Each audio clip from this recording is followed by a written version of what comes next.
Shalom, salutations et bénédictions. Encore une fois, c'est une joie pour moi de partager avec vous et bienvenue à cet accompagnement que vous me faites.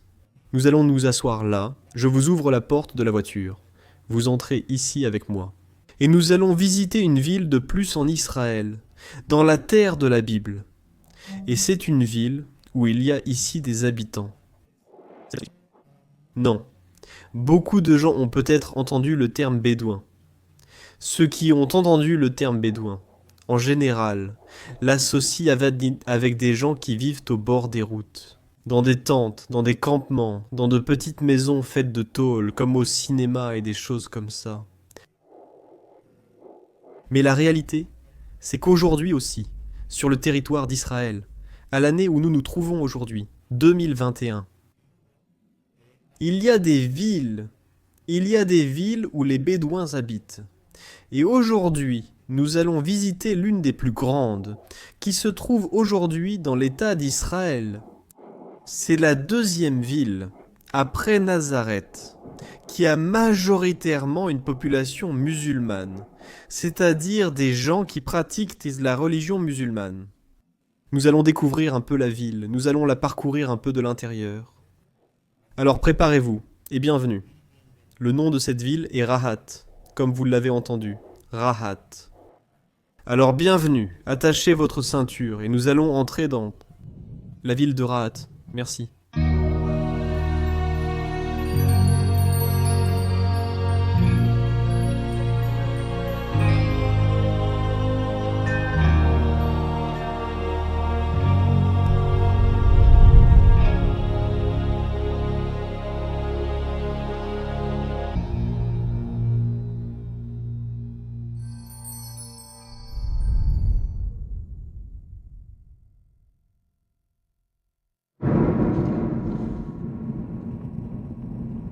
Très bien. Nous entrons déjà ici dans la ville de Rahat. Si vous devez l'écrire en espagnol, c'est R-A-H-A-T. Cette ville, comme je l'ai dit, est aujourd'hui la deuxième plus grande ville après Nazareth, habitée par des musulmans. C'est-à-dire, quand je dis musulmans, ce sont les gens qui pratiquent la religion musulmane. Mais en réalité, ces personnes s'identifient comme des bédouins. Et toutes les personnes, tout ce que nous allons voir ici, ce sont des bédouins. Il n'y a pas d'habitants juifs. Les juifs ne vivent pas ici. C'est une ville où on parle l'hébreu, en plus de l'arabe qui est également parlé ici. Mais l'hébreu est fondamental, car c'est l'une des villes qui appartiennent à l'État d'Israël. Maintenant, elle fait 42 000 dunams. Quand je dis dunams, cela dépend beaucoup de la mesure que l'on utilise. De la compréhension de ce que sont les dunams. Parce que, par exemple, tous les pays où tous les endroits n'ont pas exactement la même interprétation de la mesure d'un dunam.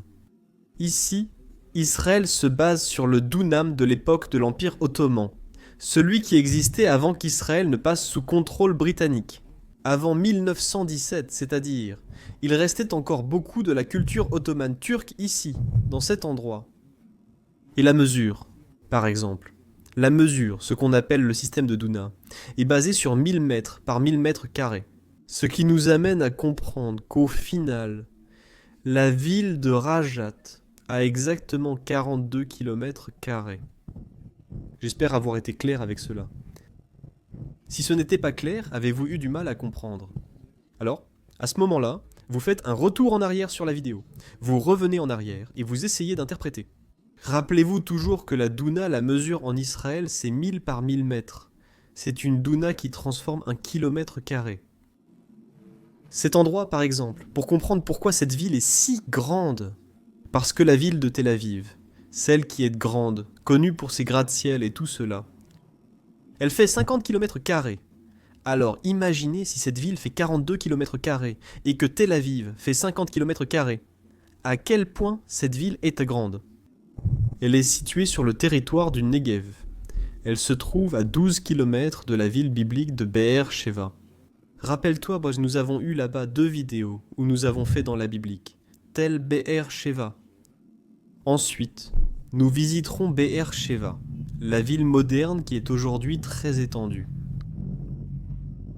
Et ici, eh bien c'est la proximité qu'a cette ville. Cette ville ne naît pas comme une ville. D'abord, elle naît comme une sorte de campement. Quand on parle de campement, il s'agit d'un groupe de personnes qui s'installent à un endroit précis. Et ils finissent par recevoir la reconnaissance de la part du gouvernement. Finalement, on va leur fournir de l'eau et de l'électricité, leur permettant de s'installer vraiment. Lentement sur place, et il y aura plus de familles, et ils seront rejoints par de plus en plus de personnes. Ils vont continuer à se rapprocher de plus en plus, jusqu'à ce qu'enfin, le territoire commence à grandir, grandir, grandir et encore grandir. Cet endroit finit par se transformer en ville, après la croissance qu'il a connue. Maintenant, oui, il a connu une grande croissance, mais il n'avait pas... Ici, le taux de chômage était élevé, dépassant les 40% dans cette population. C'est-à-dire que ce qu'il devait faire d'urgence, c'était d'apporter du travail. Alors, comment le travail a-t-il été apporté ici? Parce que la ville était déjà assez grande, assez reconnue. Ce qu'ils ont fait, c'est créer une connexion de transport en commun. Donc ils ont amené ici les transports en commun, pour pouvoir connecter cette ville avec les villes où vivent les Juifs, où vit le peuple juif. Et donc de cette manière, ces gens, les Bédouins, peuvent se connecter avec les villes habitées par les Juifs. Et finalement là-bas, ils trouvent des emplois où ils vont travailler dans la ville. Et beaucoup d'entre eux commencent aussi. Les jeunes, en particulier, commencent à étudier dans les universités où ils vont étudier, par exemple à Tel Aviv. Beaucoup vont étudier à Beersheva. Ils reçoivent leur diplôme. Ici, dans cet endroit, dans cette ville, il y a des personnes qui sont médecins, qui sont avocats. C'est-à-dire, ils améliorent la qualité de vie de la ville. Même si vous voyez une ville qui pourrait sembler un peu précaire de l'extérieur, elle ne ressemble pas beaucoup à une ville juive, à la façon dont on voit les villes juives. Peut-être un peu. Plus moderne. Mieux entretenue, plus propre. Spécifiquement, un peu plus d'ordre.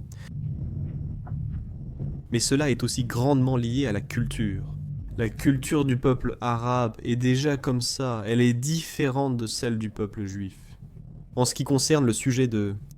peut-être l'ordre, la question du soin et l'organisation de la ville. Comme je l'ai dit, la ville est grande. Ici, nous ne courons aucun danger.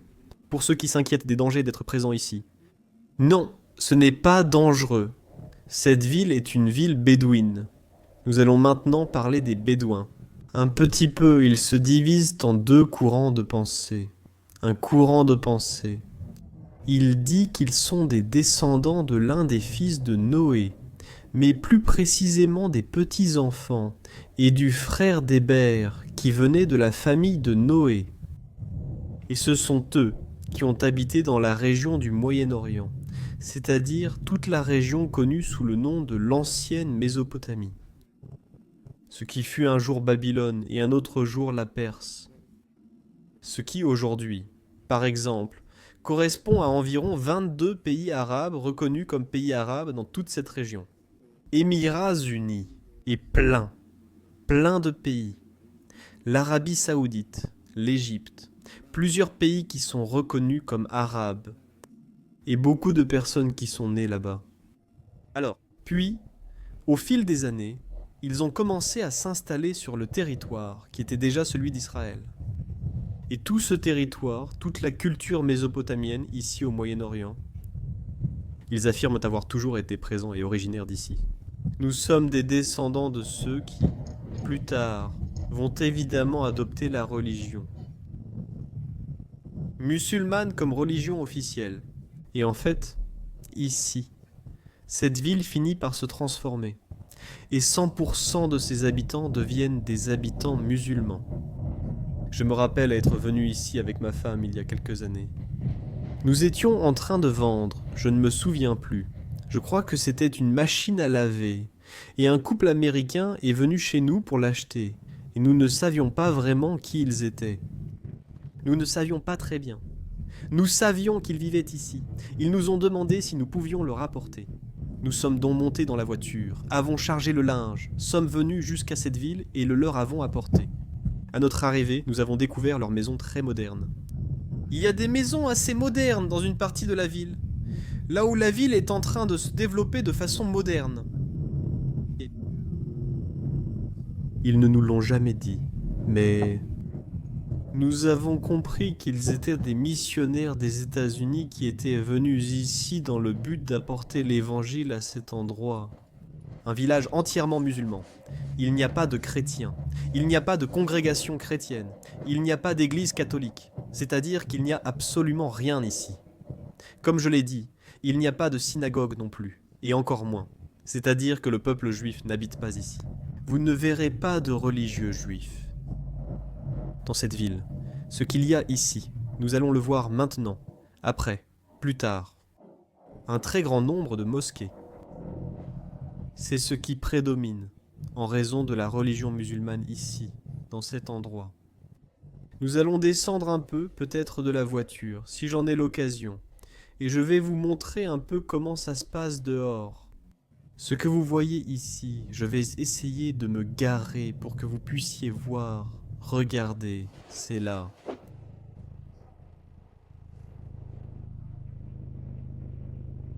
Vous savez quoi ? Je vais descendre un peu ici et je vais vous montrer un peu de quoi il s'agit.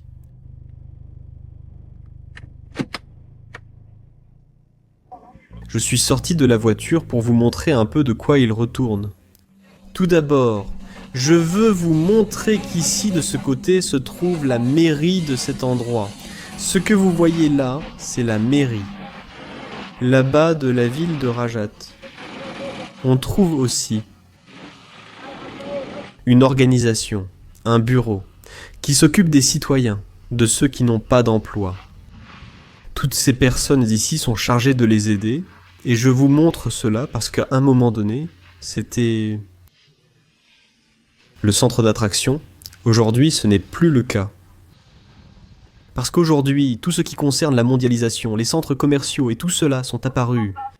Tout ce qui a à voir avec les grands centres commerciaux. Mais dans l'Antiquité, on utilisait beaucoup les voyages à dos de chameaux. Les voyages à dos de chameaux, comme ceux d'Abraham, vous vous en souvenez. Il avait une tente dans un endroit appelé Bir Sheva. Il est dit que lorsqu'ils sont venus, vous vous souvenez de l'histoire racontée. Quand les anges, les visiteurs sont venus, il est dit qu'il est sorti et leur a dit de rester. Qu'est-ce qu'il avait ?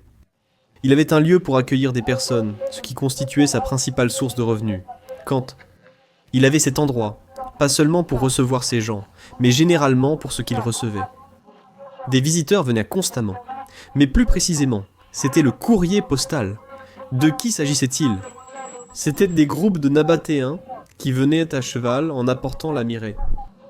Et ils les utilisaient comme des personnes chargées d'apporter du matériel, des lettres ou des cadeaux à des membres de la famille qui vivaient ailleurs. Ces voyages étaient des caravanes qui duraient environ 6 mois.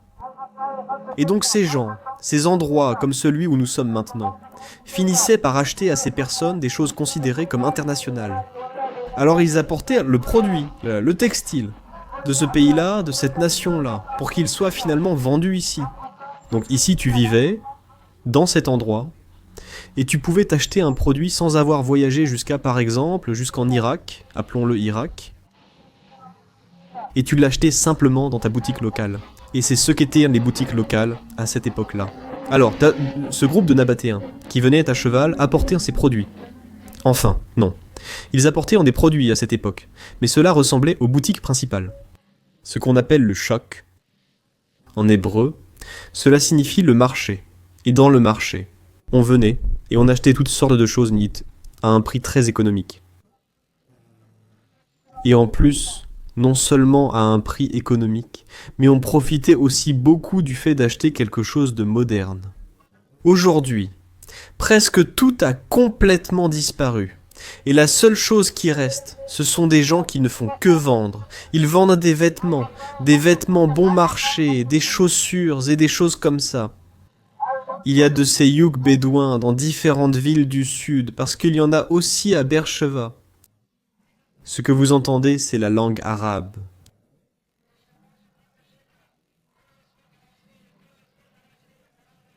Et Ce qu'ils font là-bas. Et combien ça coûte tout ça? Ici aussi, il y a des jours où ils apportent des légumes. À l'époque aussi, il y avait la vente d'animaux.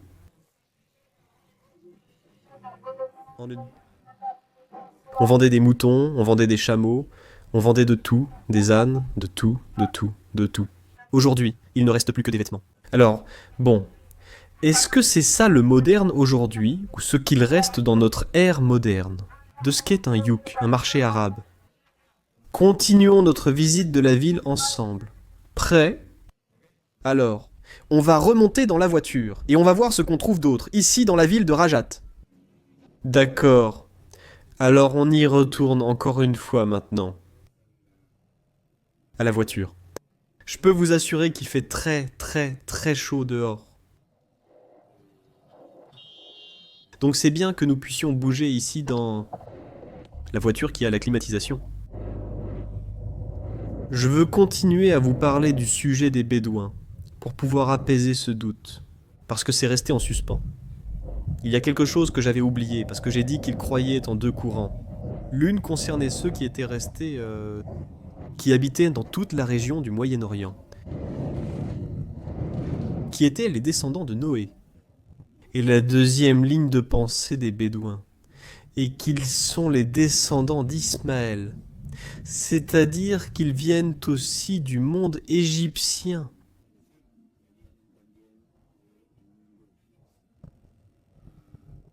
Comme je l'ai dit, de toute façon, en s'installant au Moyen-Orient, ils ont créé une culture très propre.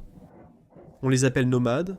Ce sont des personnes qui ne s'établissaient pas de façon fixe dans un endroit, mais qui se déplacent d'un endroit à l'autre. C'est pour cela que, en général, le grand pourcentage de Bédouins, c'est leur culture. Vivre sous des tentes, ils vivent sous des tentes. Vous allez voir que la majorité, c'est pour cela que, quand on dit la majorité des Bédouins, ce sont des personnes qui vivent sous des tentes. C'est pour cela qu'ils ont comme de petites maisons individuelles, au milieu du désert, et ils se déplacent d'un endroit à l'autre. Et ils vivent plus précisément de la fabrication du fromage, des chèvres, de l'élevage, des chameaux, de la construction et de tous ces types de travaux qu'ils peuvent effectuer. C'est pourquoi c'est très étrange. Et tous les Bédouins n'acceptent pas forcément l'idée d'habiter dans une maison ou de vivre dans une maison construite en ciment. C'est-à-dire des blocs, des appartements et des choses comme ça. Comme ce que nous voyons. C'est pour ça qu'il y a encore beaucoup de gens qui vivent de façon précaire, parce que leur culture est comme ça. Les Bédouins modernes, ceux qui s'installent dans les villes, comme ici, leur façon de penser est aussi un peu différente. Les modernes, donc eux préfèrent déjà avoir des maisons avec la climatisation dans certains cas, avec une piscine, et ils se modernisent un peu plus dans leur façon de vivre, n'est-ce pas? L'autre courant de pensée, comme je l'ai dit, vient de la lignée d'Abraham. Il s'oriente déjà de ce côté-là. Vous savez quoi? Je vais continuer par là-bas pour pouvoir vous montrer une mosquée. Pour que vous puissiez voir. Je pense qu'on connaît déjà beaucoup les mosquées en Amérique centrale, en Amérique du Sud et tout ça, mais c'est aussi pour que vous puissiez les voir ici, à quoi elles ressemblent, de ce côté-ci. Si vous faites attention, on ne voit pas grand-chose non plus. Mais en réalité, si vous avez fait attention, les plaques des véhicules ici sont les plaques des véhicules d'Israël. Pourquoi? Parce que ces gens sont des citoyens israéliens. Et là, ça devient un peu compliqué, non? Comment se fait-il qu'ils soient arabes, qu'ils soient musulmans, qu'ils soient bédouins et aussi israéliens? Oui, ils sont israéliens. Parce que rappelez-vous qu'Israël, l'Israël moderne, accorde la citoyenneté aussi à ceux qui ne sont pas juifs. C'est-à-dire, une chose est d'être citoyen de l'État moderne d'Israël et une autre chose est d'être juif. Donc, on ne peut pas confondre être juif avec être israélien, d'accord? Être israélien, c'est recevoir la nationalité de l'État d'Israël. Être juif, c'est appartenir à la lignée de la tribu de Juda, ce qui est totalement différent. Quelqu'un qui est juif peut être israélien, et quelqu'un qui n'est pas juif peut aussi être israélien. Par conséquent, les Bédouins, eux, sont israéliens. Regardez ici la tour, le minaret. Ici, nous allons la voir. Ici, je vais faire le tour de ce cercle de cette mosquée. Vous la voyez là.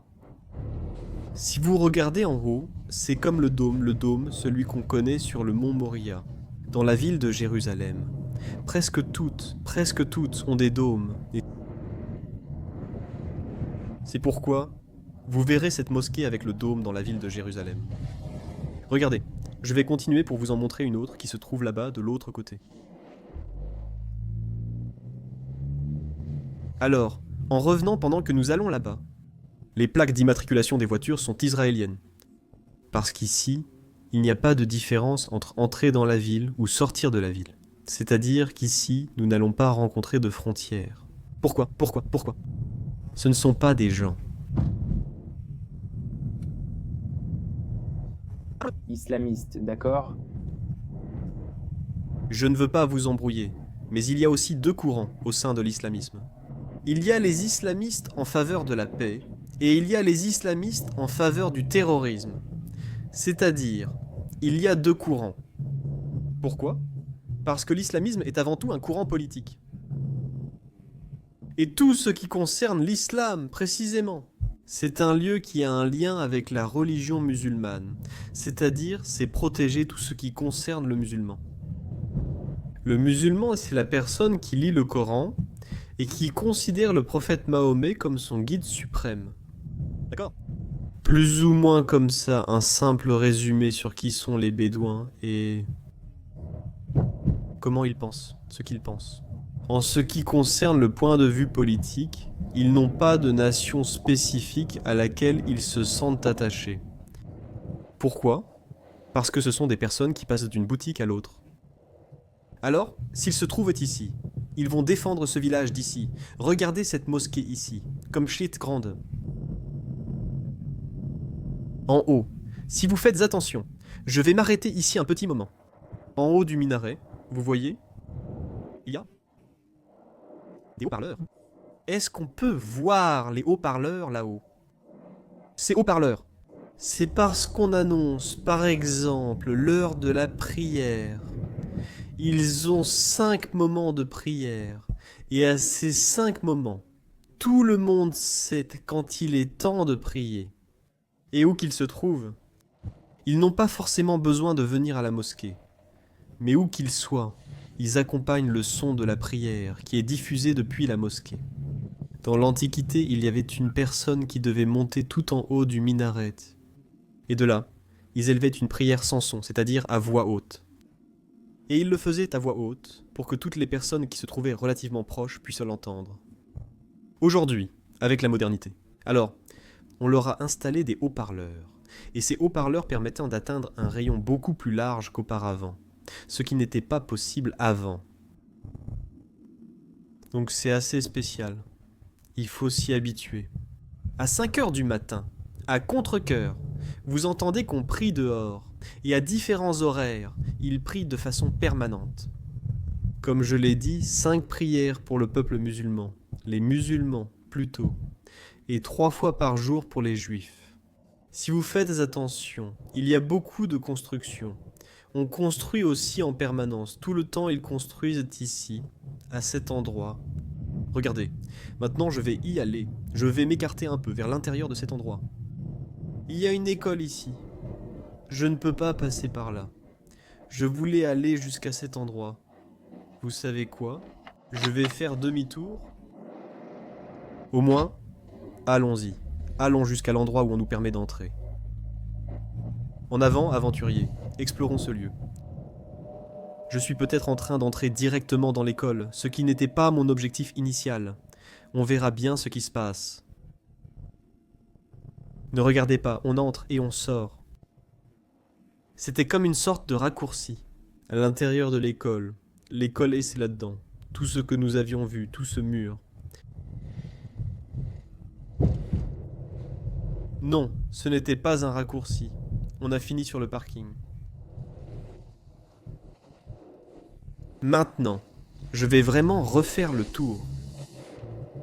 Et on va faire demi-tour. Bon, au passage, vous et nous découvrons ensemble, dans cette aventure. Là-bas, on voit l'école. Voilà, continuons d'avancer. On va voir. Je veux essayer d'atteindre cet autre endroit, pour qu'on puisse voir un peu plus de la ville. En résumé. N'ayez pas peur, ici ce n'est pas une ville dangereuse. En fait, quand vous viendrez visiter Israël, c'est l'un des endroits que vous pourrez découvrir. Plus tard, quand nous aurons plus de temps, nous irons visiter la culture bédouine, où nous allons rencontrer directement la culture de nos ancêtres. Ces gens sont relativement modernes. Nous allons aller à la rencontre des personnes d'autrefois. La tradition, ceux qui portent les vêtements du désert, qui prépaguent la nourriture du désert. L'hospitalité qu'ils ont est basée sur l'hospitalité d'Abraham. C'est pour cela qu'ils sont ainsi. Vous, par exemple, si on vous dit « Viens, je t'invite à prendre un café », vous ne pouvez pas refuser. Vous devez aller prendre le café. Quand vous prendrez le café, vous allez sûrement trouver un arôme ou un goût différent de celui auquel vous êtes habitué. C'est un café. Ici, on boit du café arabica. Et en général, ils aiment le café turc, qui a une sorte d'arôme particulier et qui laisse un dépôt au fond. Donc, il faut juste boire le liquide et qu'on ait ne pas finir tout le verre, parce qu'au fond il y a le marc et ce n'est pas bon. C'est tout ce qui reste du café au fond, n'est-ce pas? Donc, vous devez absolument accepter, vous ne pouvez pas dire non. Merci, je viens juste de prendre un café à l'entrée, vous devez accepter. Tout ce qu'on vous mettra devant vous lorsque vous serez invité à une table bédouine. Vous devez consommer, pas tout, mais vous devez consommer. Autrement dit, ne soyez pas timide, en d'autres termes, consommez parce que cela leur fait plaisir. Quand vous acceptez leur culture, vous acceptez leur nourriture, et pour eux c'est un symbole que vous vous sentez bien, que vous êtes à l'aise, que vous êtes content. Donc comme je l'ai dit à une autre occasion, nous allons revenir et nous allons explorer un peu plus. Il y a des musées ici, le musée de la culture bédouine. Nous allons visiter le musée de la culture bédouine. Nous allons manger dans un endroit typiquement bédouin, pour que vous puissiez voir ce qu'est la cuisine bédouine. Beaucoup des plats qu'ils ont, on peut aussi dire qu'ils sont dans le régime biblique. C'est-à-dire qu'on va retrouver dans le régime biblique une partie des aliments qu'ils consomment. Parce que, encore une fois, ils se basent sur ce qui était lié à la lignée d'Abraham, c'est-à-dire les descendants d'Abraham. Rappelez-vous toujours cela. Les Bédouins se divisent en deux secteurs, ou en deux courants de pensée. D'un côté ceux d'Abraham, et de l'autre ceux de Noé. C'est-à-dire qu'ils remontent beaucoup, beaucoup plus loin. C'est-à-dire qu'ils étaient déjà là. Ils disent qu'ils étaient déjà là à l'avance. C'est pour cela que tout le secteur du Moyen-Orient, en grande partie, appartient aussi au peuple, aux Arabes. Nous allons continuer. On va tourner encore quelques minutes et nous quittons déjà la ville. Il y a encore beaucoup à faire. Et nous allons préparer. Parce que nous préparons un nouveau matériel et ce nouveau matériel. Nous voulons vraiment y consacrer du temps. Parce que ça va être un matériel incroyablement formidable, plein d'enseignements, de révélations, et que vous ne pouvez pas manquer. C'est un matériel incroyable que vous ne pouvez pas manquer. Je vais voir si je me souviens comment sortir d'ici, je crois que oui. Voyons si vous m'aidez. Vous vous souvenez comment nous sommes entrés ici? Je crois qu'ici, je devais aller à droite. Ou je suis en train d'entrer dans un territoire qui n'a rien à voir. Je crois que je suis en train d'entrer dans un territoire qui n'a rien à voir. Je crois que ce n'était pas par ici, mais... Ah... Oui. Voyons. Voyons si c'était par ici. Continuons à marcher. Voyons jusqu'où nous arrivons. Voyons. C'est vraiment intéressant. C'est vrai que je ne suis jamais venu ici. Et je n'ai pas de système de positionnement global, donc... Mon idée, c'est de venir et d'entrer. Et d'une certaine manière, comment allons-nous nous échapper d'ici? Là, je ne sais vraiment pas. Parce que je crois que je me suis encore plus enfoncé dans le cœur de la ville. Je suis peut-être encore plus à l'intérieur du village. Comment on sort? Je suis venu ici pour sortir d'ici. Vous savez quoi? Je crois qu'on ne va pas sortir du tout. Je pense que chaque fois que je rentre plus profondément dans la ville, je m'enfonce davantage dans le village. Alors faisons une chose. Allons. Tournez dans cette rue ici. Et peut-être que ce qu'on va faire, c'est qu'à l'autre coin, on va tourner de nouveau. À gauche. Pour déterminer la gauche, je dois visualiser avec quelle main j'écris. Je crois que oui. Et ici, on va aller à gauche. Au chauffeur de taxi, aidez-moi à sortir. Franchement, j'ai besoin de votre aide. Qu'est-ce que je fais? Je vais tout droit ou je vais à gauche? Non, je ne peux pas aller tout droit.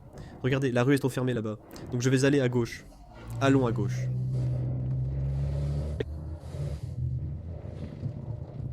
D'ici, je me déplace vers la droite. Je sais que beaucoup d'entre vous pensent qu'il y a beaucoup de désordre dans la rue. Beaucoup de désordre dans cette ville. S'il vous plaît, oui. Mais souvenez-vous de ce que j'ai dit au début de la vidéo. C'est une culture qui n'est pas habituée à vivre... Dans la canne. C'est-à-dire, c'est une culture qui vit sous des tentes. C'est-à-dire que pour eux, l'ordre d'une maison n'est pas vraiment de l'ordre. Pour une maison. Pour eux, c'est quelque chose de nouveau, de moderne, comme si on se demandait ce qu'on fait ici. Nous devrions venir la nuit. Nous devrions venir la nuit pour voir comment est cet endroit ici et ici. Si je vais partir vers la droite. Je suis revenu au début, je crois que je suis revenu au début, et d'ici je vais repartir vers la droite. Voyons ce que nous allons trouver. Vous avez aussi remarqué qu'ici il y a ces gloriettes, des ronds-points, comme dans les villes juives. Exactement pareil, non? Quasiment aucun feu de signalisation. Et tout cela, c'est pour économiser de l'énergie. Et en plus, ça évite les accidents. C'est le Baduc, comme on dit en hébreu. C'est complètement prouvé que les accidents sont évités. Le fait d'avoir des ronds-points et de ne pas avoir de feu de signalisation. Allons-y. Comment sortir d'ici? Cela semble être l'avenue principale, d'après ce que l'on peut voir. Regardez, il y a deux voies. Il y a une...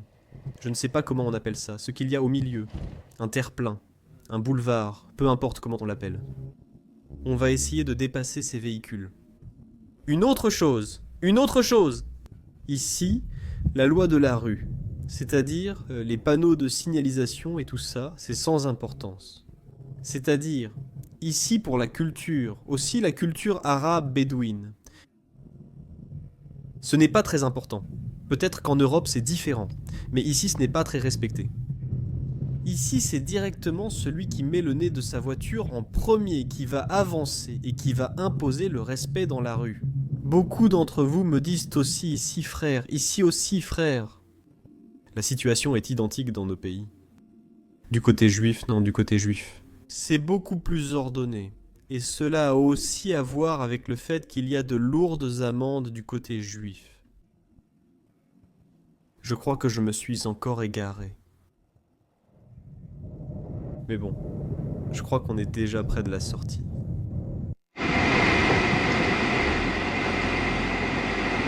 Bon. Pardon.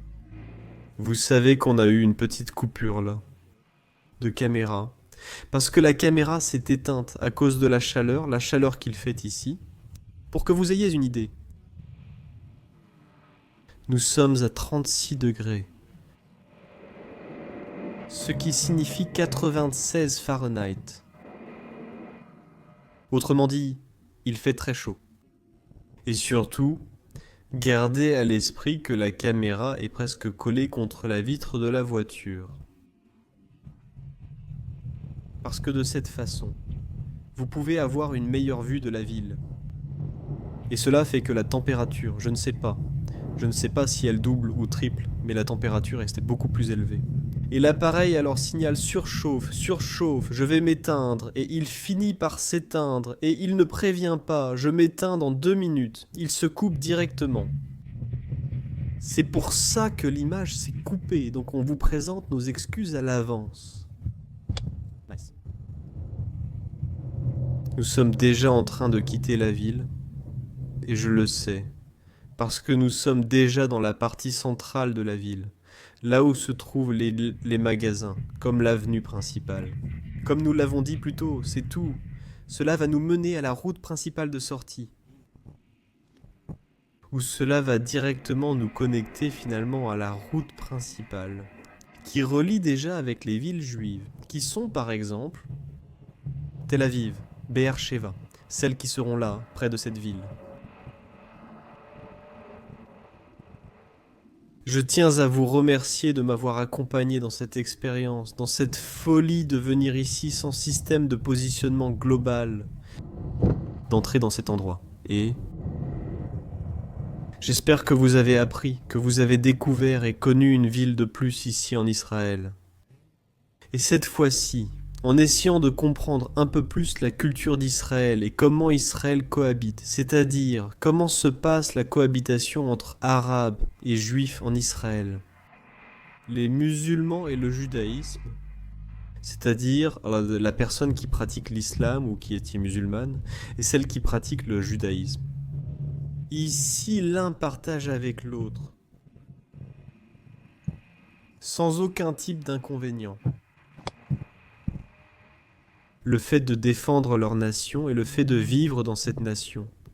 Comme le disent Kodo les écritures israélites, la nation la plus belle de toutes les nations.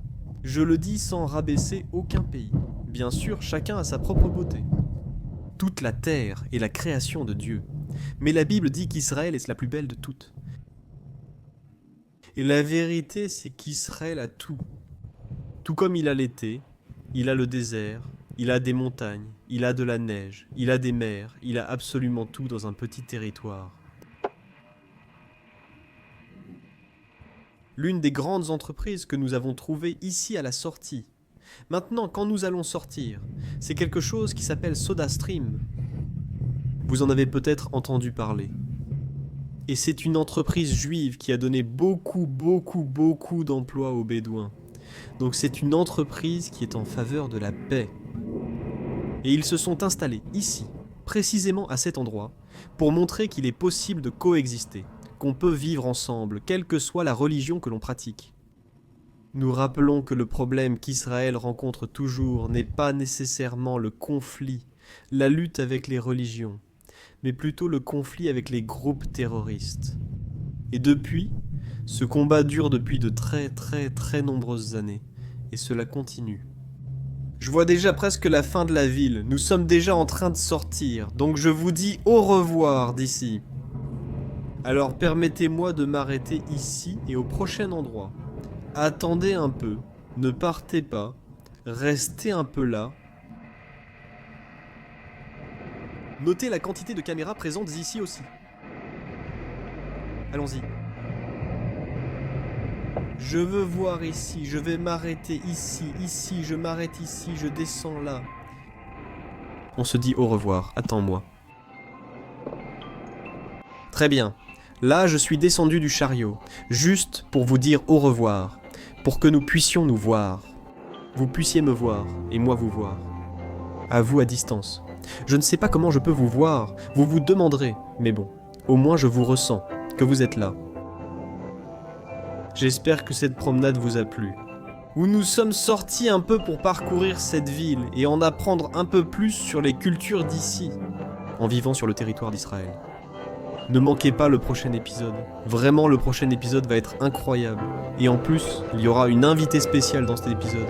Alors, soyez prêts. Si vous n'êtes pas abonné, faites-le pour la première fois. Partagez avec vos amis si cela a été une bénédiction pour vous. Et ici, nous en avons beaucoup plus. Nous voulons amener Israël dans votre salon. Pour en savoir plus sur l'archéologie, la chronologie et la Bible, inscrivez-vous à l'académie sur delanacademia.com. Vous pouvez profiter des ressources et des cours en allant là-bas. Là-bas, nous partageons et vous transmettons tout ce que le Seigneur nous a donné, afin que vous puissiez apprendre. Alors, sans plus de bénédictions, merci beaucoup de nous avoir accompagnés. On se retrouve dans un prochain épisode de Découvrons Israël avec la Bible à la main. Au revoir, shalom, bénédiction.